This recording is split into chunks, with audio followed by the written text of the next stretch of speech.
Hello everyone. स्वागत करते हैं हम आपके अपने यूट्यूब चैनल गौरव कुमार पे।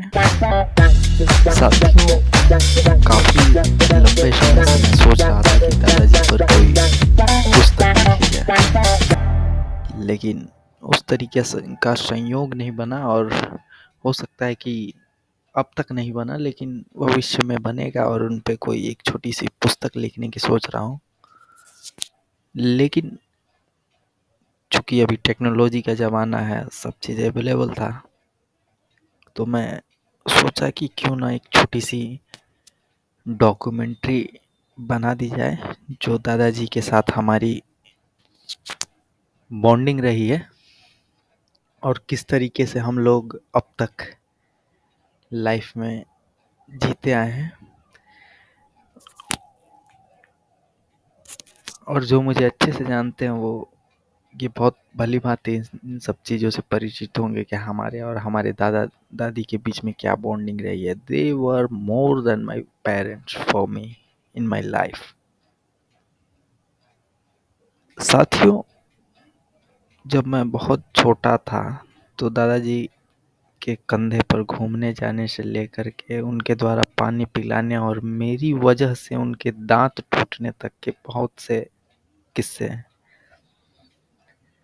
बचपन में मैं एक बार जिद करने लगा कि बाबा ऊँख चबाना है, तो बाबा मुझे इतना मानते थे कि ऊँख के लिए, जिसे हम लोग गन्ना और आप लोग शुगर कैन बोलते होंगे, उसको दादा अपने दांतों से छील करके मुझे सिर्फ उसका अंदर में जो रस का पोर्शन होता है उसे चूसने के लिए देते थे।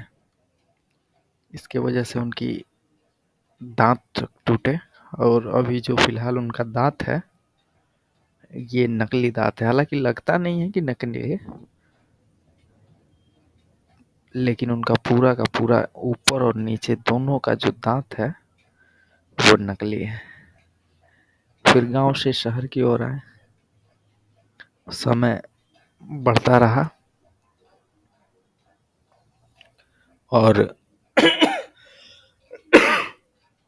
और दादाजी की चाहत हमेशा एक ही नहीं कि बस किसी तरीके से बच्चे पढ़ लिख जाए, और उन्हीं का देन है कि आज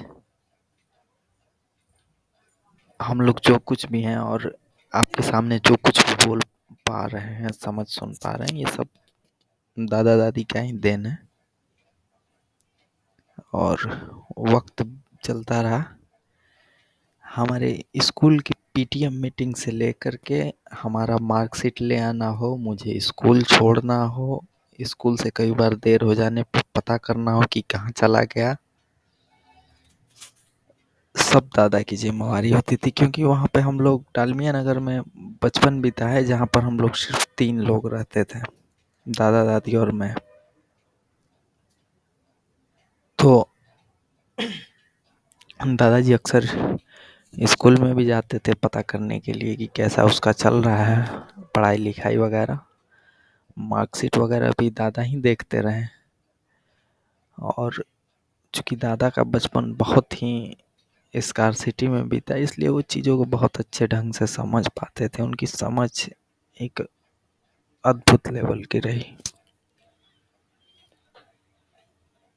आज़ादी के पूर्व लगभग 1920-30 के दशक में जन्मे दादाजी आज 100 साल के लगभग हो चुके हैं और उम्मीद करते हैं कि 10-20 साल और रहें, उनका साथ हमें मिलता रहे, ताकि वो हमारे सफलता और असफलता दोनों के साक्षी बने। क्योंकि ज़रूरी नहीं है कि आप कुछ जीवन में कर रहे हो तो सफल ही होइएगा, असफल भी होने की पूर्ण संभावना होती है। हारना गिरना तो लगा रहता है, लेकिन मैं गिरूंगा इसके भी वो साक्षी रहें, मैं उठूंगा इसके भी वो साक्षी रहें, तो ये हमें खुशी होगी। क्योंकि मैं चलूंगा ये मुझे पता है, गिरना और चलना तो लगा रहता है। खैर,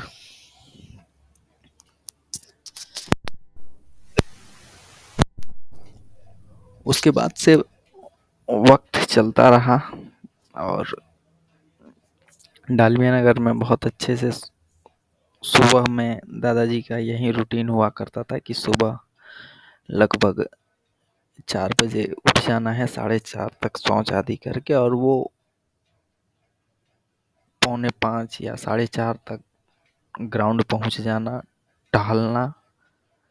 उसके बाद सुबह में मॉर्निंग में उनका नाश्ता पानी, जो कि आज तक चलता आ रहा है पिछले 20-25 सालों से, जब तक मैंने होश संभाला तब से तो मैं सेम ही देख रहा हूँ कि सुबह ब्रेकफास्ट वगैरह करके ध्यान आदि जो कुछ भी करना हो कर लेते हैं। और सबसे बड़ी बात है कि दादा महादेव के बहुत बड़े भक्त रहे हैं, और ये तब भक्त थे जब मैं कट्टर नास्तिक हुआ करता था। उनके लिए मैं कई चीज़ें लिखता था, बोलता था, बताता था, महादेव की किताबें लाता था, लेकिन तब मुझे ज़रा भी इन सब चीज़ों में इंटरेस्ट नहीं हुआ करता था। लेकिन समय बीता, चीज़ें मुझे समझ में आई।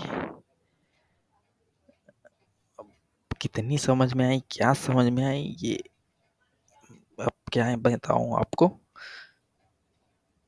लेकिन दादाजी अपने जगह पे सही थे और मैं अपने जगह सही था। दोनों अपने अपने जगह पे सही थे और अपने अपने तरीके से जीवन को आगे बढ़ा रहे थे। और जिंदगी के अभी वो उस पड़ाव पर आ चुके हैं जहाँ से बैक आना तो संभव नहीं है, और आगे जाना ही वहाँ का एकमात्र ऑप्शन है। और उसके बाद जिंदगी का अंत होना तय है, सबका होना है, पर वो उस वर्ज पे खड़े हैं क्योंकि वो पिछला एक लगभग सेंचुरी देख चुके हैं। गुलाम भारत से आज़ाद भारत तक का एक सफ़र तय किया हुआ है उन्होंने, बृहद। बहुत सौभाग्यशाली लोगों में से एक रहे जो बहुत ही बचपन में वो बीएचयू पहुंच गए थे, और उन्होंने आगे की शिक्षा दीक्षा वहीं से ली और ज़िंदगी में आगे बढ़ते रहे, नौकरी पाई, फिर ज़िंदगी आगे चलता रहा।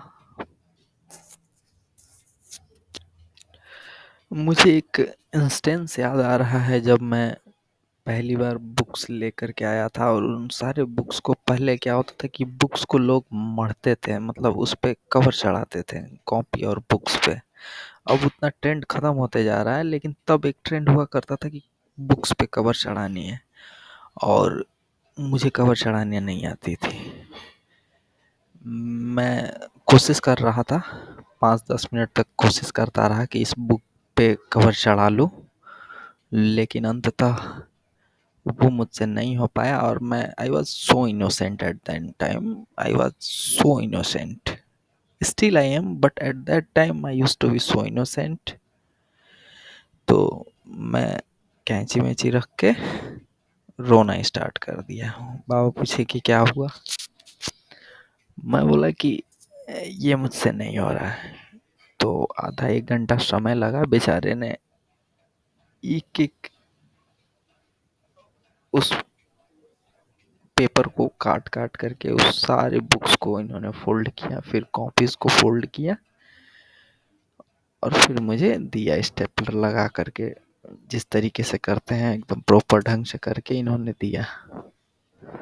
मैं स्कूल गया, दोस्त पूछने लगे कैसे कर लिए, मैं बोला कर लिया बस। अपनी बॉन्डिंग दादाजी से वहां से लेकर के और यहाँ तक रही कि अभी पूछ लेते हैं कि बेटा कहाँ तक पहुंचे।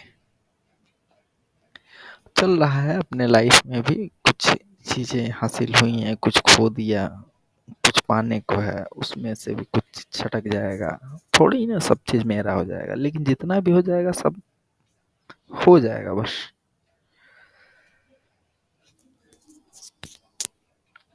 और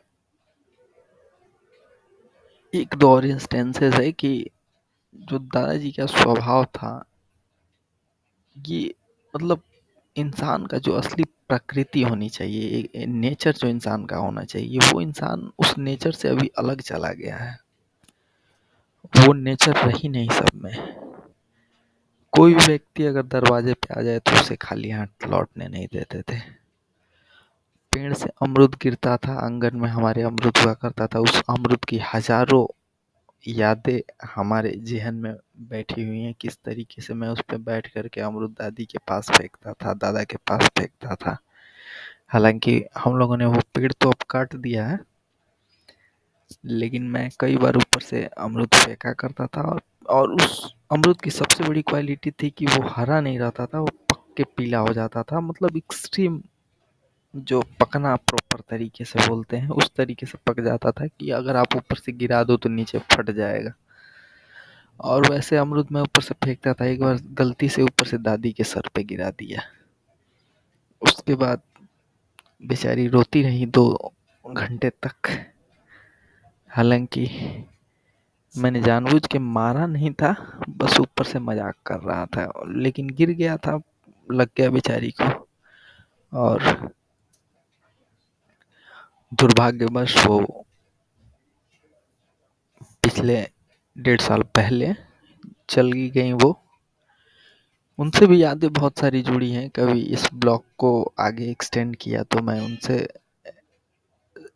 और अपने बारे में जो हमारे साथ जो यादें जुड़ी हैं हुई हैं उनको साझा करूँगा। लेकिन फ़िलहाल अभी दादा की बात करते हैं। तो उस पेड़ से अमरूद मैं तोड़ता था, या फिर पेड़ से अमरूद अपने आप भी गिरता था, वो सारे इकट्ठा करके ले जा कर के गरीबों में बाँट दिया करते थे, या फिर माँगने वालों को पकड़ा दिया करते थे। तो रोड पे कोई खाना भी खा रहे हो, कोई आ गया तो वो दे देते थे। मतलब उनको हमेशा ये लगा रहता था कि हमारी जितनी ज़रूरत है बस उतना ही मेरे पास रहे, और बाकी सब ज़रूरतमंदों में बाँट दी जाए, जो इंसान का असली नेचर होता है। लेकिन अभी असली नेचर से लोग विपरीत जा चुके हैं। उन्हें सब चाहिए, भले किसी का हक मार दिया जाए, कोई भाड़ में जाए तो जाए, उन्हें किसी का कोई फ़र्क नहीं पड़ता है, पर उन्हें उनके पास होना चाहिए। और यही कारण है कि दादाजी आज इतनी उम्र होने के बावजूद भी स्वस्थ हैं, किसी तरीके की कोई बीमारी नहीं, अच्छे से सब चल रहा है। और पीटते, और जहाँ तक मेरी पिटाई की बात है, दादाजी ने कभी वैसे तो लाठी डंडों से तो नहीं मारा, लेकिन 1-2 बार थप्पड़ ज़रूर मारे हैं। लेकिन मैं न तब उनकी बातों को बुरा मानता था, ना अब मानता था। और डाँटना तो हर 20 मिनट में वो तब भी डाँटते थे, और डाँट तो अब भी देते हैं। डाँट उनका डाँट नहीं, आशीर्वाद तब भी था, अब भी है। यही सब बातें थी। मैं कई समय से सोच रहा था कि इसको एक किताब का फॉर्म दूँ, लेकिन फ़िलहाल के लिए मैं सोचा कि जब अपने पास इतनी टेक्नोलॉजी है तो क्यों ना टेक्नोलॉजी का उपयोग किया जाए, इन सब चीज़ों को कंपाइल किया जाए। और आज़ादी की पहले की भी बहुत सारी बातें बताते थे कि किस तरीके से गाँव में अंग्रेज आया करते थे, और किस तरीके से घोड़ा पे चढ़ के, हाथी पे चढ़ के और चले जाते थे। बीएचयू में किस तरीके से उन्होंने महात्मा गांधी, सरदार वल्लभ भाई पटेल, लाल बहादुर शास्त्री समेत तमाम, लॉर्ड माउंटबेटन समेत तमाम राष्ट्रीय हस्तियों को, नेशनल और इंटरनेशनल सेलिब्रिटीज़ को कैसे देखें और मिले, वो सारी बातें तब भी बोलते थे। और आज तो खैर अपने साथ ही ये सब चीज़ें ख़त्म होंगी जब मैं ख़त्म होऊंगा, क्योंकि जब तक मैं हूँ उनकी यादें मेरे साथ हमेशा जीवित थी हैं और रहेंगी।